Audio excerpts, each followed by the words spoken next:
The Oral-B IO Series 2 uses a magnetic induction charging system instead of traditional plug-in ports, which improves durability and water resistance.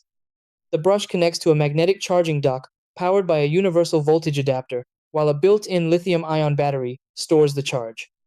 The LED ring on the handle clearly shows battery status. Red signals low battery, yellow indicates charging, and green confirms a full charge.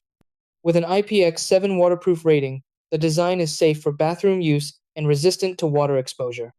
A full charge takes about 3 hours and typically delivers 10 to 14 days of brushing with normal twice daily use. To maintain battery health, fully charge the brush before first use. About once a month, allow the battery to run low before recharging to help keep the battery indicator accurate. If charging seems slow, gently clean the magnetic contacts with a dry cloth. Always check the outlet and adapter if there's no response. If the handle feels warm, let it cool before charging again. Proper charging habits ensure long-lasting performance.